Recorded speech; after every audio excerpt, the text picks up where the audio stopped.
All right, Danny, if you're watching this, you quite literally saved my life. But just let me explain.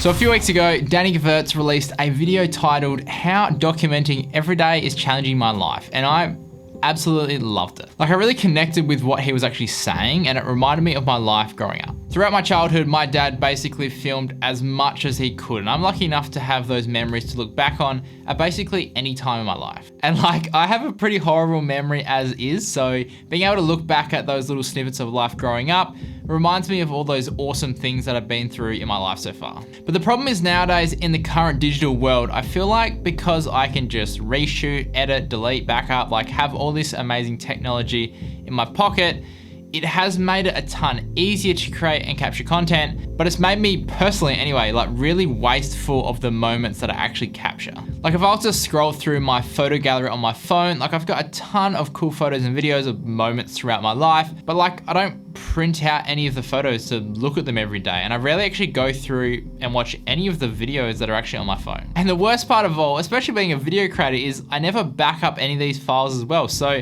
one day they get just all just disappear and everything that I've documented is really just gone. So the main problem that I figured out for myself is that I have way too many ways of actually capturing photos and videos that it then becomes a pain to actually like do anything with them. Because like they're just spread out over so many different devices. Like you've got your phone and your video camera and your GoPro and your 360 camera and just so many different devices. And the problem is that when I shoot to the fact that I have to actually sit down and edit the videos or edit the photos, which means that for every photo and video that I take, I then have to set aside more time to actually edit it up to a point where I kind of am happy with it. But after watching Danny's video, it made me think back to like my home movies that my dad made for me growing up. And like they were all filmed on tape. So once like one clip stops, the next one just starts. And like he never deleted anything because it wasn't perfect. Like he didn't trim any clips. He didn't get any just random shots of like, I don't know, his leg or when he accidentally like turned on the camera or something.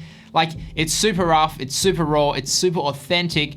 And I guess that's what I really love about it. Now going back to Danny's video, he talks about how he intentionally documents his life every single day. So how do we document our life? And more importantly, how do we do it with intention? So from watching this, I wanted to figure out a way of capturing these moments throughout my life in a super easy way that requires like the least amount of effort possible. And of course, my first thought was just, well, I've got all these photos and videos on my phone and it's in my pocket with me all the time basically.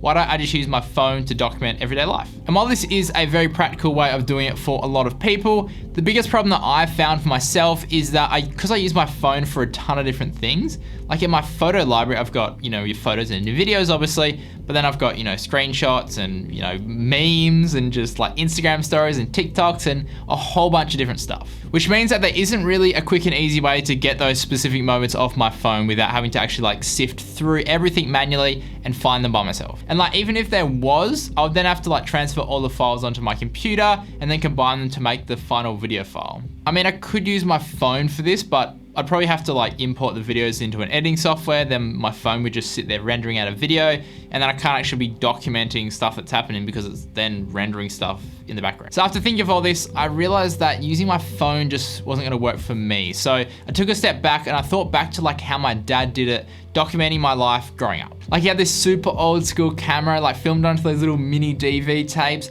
And the thing is that the camera had one single purpose: film moments. That's all it was required to do. Then once the tape was full, like he would offload the tape onto the bigger VHS ones. But like again, there's no editing, there's no trimming. Whatever was on the tape originally was then backed up onto the VHS. So looking at this approach, I figured why not just get like a pocket camera that I don't use anymore and give that just one single purpose. And at first, it wasn't supposed to be about how good the quality was or how amazing the production value was. So naturally, my first thought was to just use a GoPro. Like they're super small, they'll record decent quality. I had a Hero 7 and I wasn't really using it, and it has really good stabilization, and they're also super easy to use. So I grabbed my Hero 7 and powered it up, only to realize that it was actually dead. And that was actually the reason why I upgraded to the Hero 9, which I'd actually forgotten about. But luckily enough, I had my old GoPro Hero 5 that actually still worked. But the moment I realized that I couldn't use my GoPro Hero 7, my mind started going wild about like quality isn't good enough and I don't have hyper smooth, so all my footage won't be stabilized and all that crap that like all us as creators just think about. And being 100% honest, I was so close to not actually starting doing this purely because I just didn't want bad quality. But then again, I went back to my home movies of my life growing up and like that's 576p, like it's terrible, it's super rough, super bad quality, but the memories are all the same regardless. And at the end of the day, if you have any photos or videos of special moments in your life, like regardless of how bad the quality actually is, it still gives you that nostalgic feeling and transports you back to that moment regardless. So now this is, I guess you could call it my daily camera. Like it's super compact, it's super easy to use. I set it up so basically I just press the top button, wait for it to turn on, and it will record a clip. Like right now, it's me recording this video for YouTube, and then when I finish, I just press the button, it stops the recording, it turns off, and then I can chuck it back in my pocket, and that's it. And to get around the hassle of actually editing the files, at the end of the day, week or month, like whatever I really want to do, I haven't figured it out yet. I think I might do monthly to start off with. Basically, I just put my SD card into my computer and I drag it into Adobe Media Encoder, and I just literally just merge them all together. There's no editing, there's no fancy stuff going on. Literally just get all those clips, merge it together and spit out a finished video. And then I store that on a physical drive and also in the cloud as well. So in a day's time, a week's time, a month's time, a year's time, when I look back on these videos, I've got all these little like, could be anywhere from 3 minutes to 30 minutes, doesn't really matter. But it's just these little snippets of life, of interesting things that are happening. For me personally, like it's not for anyone else, it's really just for me. So I guess what I'm trying to say is, thanks Danny, like for saving my life. Quite literally, like you've reminded me of the importance of saving those moments in my life to look back on in the future. Anyway guys, I hope this has inspired you to start capturing moments of your own life to look back on, because it really is amazing when you see them in, you know, 5, 10, 20 years time. Just really cool, even if it's just stuff that you think is boring now. If you did enjoy this video, then consider liking and subscribing. And as always guys, stay creative and just be you. See ya.